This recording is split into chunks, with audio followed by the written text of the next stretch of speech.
저도 그랬는데 공예하시는 분들 중 진짜 95% 이상은 만들 줄 아는 거, 만들어 본 거 팔려고 해요.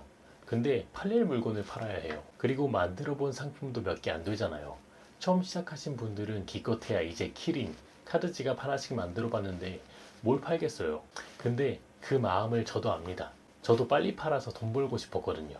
그래서 보통 처음 하면 이렇게 하게 돼요. 그나마 만들어 본 카드 지갑을 팔려고 한단 말이에요. 카드 지갑이라는 키워드를 검색해 보시면 검색량은 16만인데 상품 수가 500만 개가 넘어가요. 그래도 카드 지갑 중에 잘 팔리는 상품이 뭐가 있나 좀 찾아보면 가격이 너무 싸요. 제가 쓰는 가죽값도 안 나와요. 도대체 뭘로 만드나 모르겠어요. 결론은 내 건 팔리지도 않겠지만 팔아도 아무것도 안 남는다. 그래서 우리는 뻔한 상품을 고르지 않고 경쟁이 적고 크기가 작은 시장을 공략할 거예요. 다른 판매자들은 못해도 공예를 하시는 분들은 가능해요. 생산자이신 분들은 이걸 할 수가 있어요. 이걸 깨닫고 무기로 사용하시면 됩니다. 그럼 시장을 보는 새로운 시각과 여러 가지 흥미로운 가능성들이 열리게 되는 거예요. 먼저 우리의 판매 전략은 공예로 필요한 상품을 만들고 그걸 판매하는 게 목표라고 말씀드렸습니다. 상품의 미적 가치는 여기서 이야기하지 않을게요. 우리는 필요만으로도 상품을 팔 수가 있어요. 어떤 상품을 팔아야 하나요? 그냥 정해드릴게요.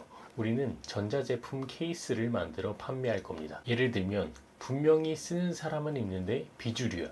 예를 들어 태블릿인데 아이패드는 아니야. 그렇다고 갤럭시 탭도 아니야. 다른 가성비 브랜드들 있죠. 무선 이어폰인데 에어팟도 아니고 그렇다고 갤럭시 버즈도 아니야. QCY나 뭐 그런 것들이 있을 거예요.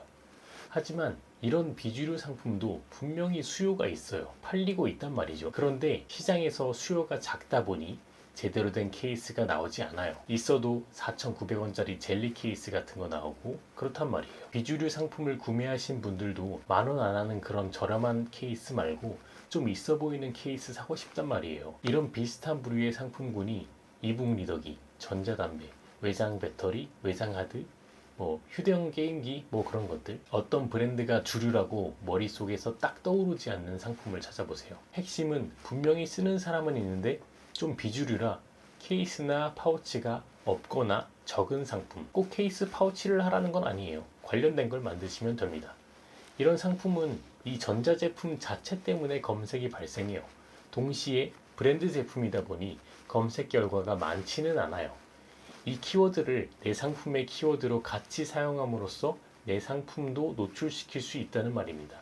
결론적으로는 수요는 존재하는데 공급이 거의 없다는 거예요. 검색해도 상품 자체가 몇 개 없어서 노출이 보장된다는 이야기예요. 잠깐 왜 이런 상품을 팔 수 있는지 다시 한번 말씀드릴게요.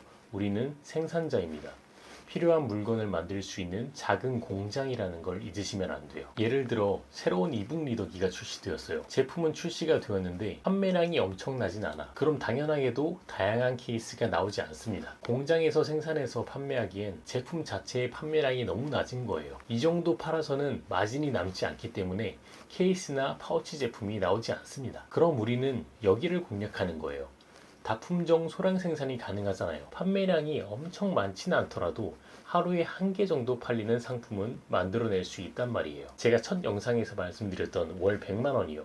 하루에 하나 팔리는 상품만 찾아도 어느 정도 달성이 된다는 거예요. 이렇게 말씀드리면 분명 비주류 상품인데 누가 비싼 가죽 수공예품을 사냐, 싼 거 사서 대충 쓰지 하고 생각하실 수도 있을 것 같은데, 첫 번째 2만원짜리 무선 이어폰에 3만원짜리 케이스 쓰는 사람도 있습니다. 예쁘면 사요. 두 번째, 사실 이걸 말씀드리고 싶은데 단가 낮춰야 돼요. 소가죽 이 정도면 살만한데, 수공예품 이 정도면 살만한데 생각이 들 만큼 낮춰야 됩니다. 노동력을 착취하란 말이 아니에요. 제가 첫 영상에서 내 사랑 내 작품이 아니라 상품을 만들어야 하고 그 정도 대접만 해주면 된다 라고 말씀드렸죠. 그 말은 생산 최적화예요. 최대한 쉽게 만들어야 돼요. 최대한 공정이 편리하면서 빨리 만들 수 있는 상품을 설계해야 돼요. 만약에 연필 케이스를 만들었는데 이 부분이 바느질이다? 시간이 많이 걸린다? 그럼 퉁쳐서 고정할 수 있는 고정핀으로 바꾼다던가 그런 과정을 통해서 시간 투입량을 낮춰서 충분히 경쟁력 있는 상품을 만들어야 합니다. 얼마 안 하는 재료비 아끼면 생산 단가보다 품질이 눈에 띄게 확 낮아져요. 제작 시간이 최우선이고 그 다음이 재료비예요. 제가 중학교 2학년 때 타란툴라 아세요? 사람 손가락만한 검이 있어요. 엄마를 졸라가지고 새끼 솜톱보다 작은 타란툴라 새끼를 15,000원 주고 사왔어요. 피자 피클통에다가 요만한 거에다 그걸 키웠는데 그게 나중에 커서 제가 군대 가서까지도 키웠거든요. 한 7년 정도? 그 정도 키웠던 것 같아요. 그 거미 먹이로 미럼이라는 벌레가 있어요. 그 미럼이 큰 놈은 한 마리 200원씩 했거든요. 그땐 그게 비쌌어요. 지금은 얼마인지 모르겠는데 그래서 그 미럼을 번식시켰어요. 비싸니까 안 살라고. 그래서 몇 년 동안 한 번도 미럼을 사지 않고 거미를 손바닥만하게 키웠었죠. 그때 그 번식시킨 미럼을 팔아가지고 돈 벌 생각도 했었어요. 그때도 저는 취미로 돈 벌 생각을 한 거죠. 몇 년 전에도 수제 맥주 만들기 취미에 빠져서 맥주를 만들다가 맥주 만드는 도구를 또 만들어가지고 인터넷에 팔았었어요. 그때는 또 경쟁자가 없어가지고 그 키워드로 네이버 1등이었었는데 뭐 하여튼 그게 이어져서 저는 지금 맥주 만드는 직업을 가지게 되었어요. 그게 지금 제 본업이에요. 양조사. 지금 하고 있는 이 가죽공예도 똑같죠. 좋아하는 일을 취미생활로 끝내지 않고 그걸로 좀 돈을 벌어보니까 그 취미가 사라지지 않고 계속 따라오더라고요. 여러분의 공예도 취미로 끝낼 수 없지 않겠습니까? 직접 만든 물건 돈 받고 파는 경험 꼭 해보셨으면 좋겠어요. 안 해보면 평생 그 기분 모르고 살 텐데 이 수익화를 시작하는 레벨에서는 제 이야기가 도움이 될 거예요. 또 예술을 추구하시는 취미 공예가 분들도 이 수익화가 취미에 지속성을 부여할 수 있을 거예요. 저는 분명히 그러더라고요. 계속 할 수 있게 돼요. 그래서 뭐 이 영상의 결론은 첫 번째, 분명히 쓰는 사람은 있는데 비주류인 제품의 케이스를 만들어 팔자. 두 번째, 공장 생산품이 들어오지 않는 작은 수요를 찾아 공략하자. 마지막 세 번째, 공정 최적화로 빨리 쉽게 만들어서 가격 경쟁력을 갖추자입니다. 일주일에 한 개 정도 영상이 올라올 것 같은데 워낙 작은 채널이라 지금 구독 안 눌러놓으면 그냥 사라집니다. 그냥 사라져요.